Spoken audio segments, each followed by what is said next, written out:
The Gunk is a new-ish indie game from developers Thunderful Games. It is an exploration and puzzle-based game where you play as Ranny, a poor space explorer trying to make ends meet with her partner Beck. These down-on-their-luck junkers are trying to scrape by on the edge of the universe when they get a ping of energy from an unexplored planet. On this planet, they find the Gunk, a gross, black, mucus material that is taking over the jungle, and Ranny tries to stop it with her power glove thingy. The backstory and storyline in general of the game is pretty vague, but the game is relatively short, so that should not be too surprising. It only took me about 5 hours to complete the game, and that was with me trying to get all the upgrades for my power glove along the way. Ranny and Bex worked for some sort of evil corporation in the past, and it was there that Ranny lost her arm and now has to use the power glove instead.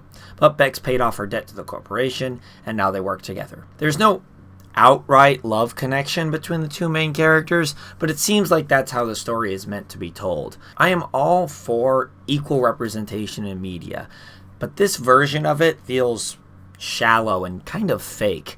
It's like the game is skirting around showing the connection between these two characters. And just for context, both the characters are women, so a love story between them would be gay.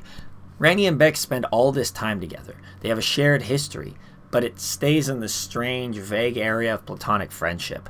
Even though they bicker at each other, they show kindness and warmth to each other. They stick by each other through the hard times, and all the things that you would expect out of a romantic relationship. But it never actually doubles down and says that that's what's going on, which just seems cowardly to me. It was like the game developers were afraid of being labeled as woke or something, so they just sort of skirted around the topic as a whole. It's like when a huge corporate entity makes some tweet about supporting justice, but without actually saying that they support Black Lives Matter because they don't want the right-wing blockheads to protest out in front of Kohl's or whatever. If they wrote the characters as being friends, then I think they needed to do a better job of showing them as just friends. If they wrote the characters as a romantic relationship, then they need to show those characters as a romantic relationship. Instead, it's just in this awkward gray area that doesn't really work. The actual characters themselves are just fine. You have the main character, Ranny, who's trying to solve every single problem. She's the optimist. She sees the beauty in nature and wants to get rid of the evil gunk and save the planet. Bex is more practical, and she's the realist, trying to make sure that they have enough fuel to actually leave the planet and find more work in the future. They have little moments where they butt heads because of this, but predictably they come to understand each other as the storyline goes on. On the planet, the gunk comes from the fuel that is being used by the gardener to enslave the entire population of the planet. Well, maybe enslavement is not the right word. They choose to go into this system that uses them as batteries and gives them an ideal virtual world to live in, and lets the gardener control everything else. So basically the Matrix. But they don't know that a byproduct of this system is the gunk that is slowly destroying the ecological systems of their planet. In one bleak section of the game, you wander through a dark desert showing what would happen if the gunk took over fully. Also, the gunk creates these little evil monster things that somehow attack you because the game needs some kind of combat, I guess. So you navigate through the ruined cities of this civilization, slowly realizing what is happening and trying to stop the gunk, and in turn, the gardener, who does not want to give up the ultimate control that he has, even if it is destroying the world. The main obvious theme here is about climate change and how it is so easy to turn a blind eye and live in a virtual environment than to do the hard work to save the planet from destruction. It's also bad to give ultimate power to one particular person because they might in turn abuse that power. Those are the main themes. That's all. I would not describe this game as deep. The metaphors are about as obvious as possible. The gardener creates a virtual world. Whoa, crazy. There is a scene with a deer that shows just how peaceful nature is, except for that evil gunk. And gunk is just pollution on a grand scale. So deep.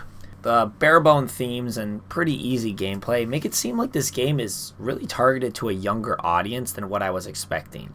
It seems like it should be for someone who's like 12 or 13 years old, which is totally fine. I'm just not that demographic, and I'm a little bit more jaded than the optimistic ending that the story provides. Like, the idea that is present throughout the game is that nature and harmony with nature is key, and that's where true peace lies. The only problem with this is that nature wasn't providing enough food for the whole population on the planet. which is why the gardener was able to gain power in the first place. Also, nature will kill you. Cold, heat, water, animals, etc. People love to present nature as this pastoral place where everything is beauty and grace and sunlight. But those people don't actually spend time in nature other than in like suburban neighborhood parks where they might see a bunny if they look close. Nature is death, and nature is harsh, and nature will kill you or hurt you if you're not careful. And yet this game is like, oh no no no, nature is good, and everything that's not nature is bad, as the main character uses a power glove piece of technology to suck up all the problems and save the day. There's just not a lot of nuance there. Same thing with the gameplay. The puzzles are too easy and the enemies are just a waste of time. The only time I struggled was with the platforming in the game, but that has to do with the floaty controls more than the game difficulty itself. I fell off of many things playing through this game, but it seemed like the developers knew that this was going to happen, and it quick respawns you for falling deaths, which means they're not really that inconvenient. The game looks okay, I guess. I don't think it's stylized enough to make it really interesting, but it's far from being realistic, so it's in this weird space of just looking a little strange. It's not cel-shaded graphics, but it's like moving in that direction, I guess, where everybody's kind of like bubbly or bulby or something like that, you know? And especially there's a problem with the lip sync of the characters talking. It's just always wrong, even in the cutscenes. And, in fact, most of the dialogue is pretty bad, too. I think the voice actors did a good job, but just what they're saying is just always so obvious that it kind of just displays how one-note all these characters are. The game feels like there was more to it. More enemies, more puzzles, more environments, but it all ended up being cut due to budget or time or staffing or COVID or some other reason. There was more there in this game that had potential, but instead it ended up just being kind of bland. From the characters and the storyline, to the graphics, to the gameplay loop of just sucking up gunk over and over and over again in order to solve a painfully easy puzzle. I would probably skip this one if I were you. It's nothing to really write home about. Bye.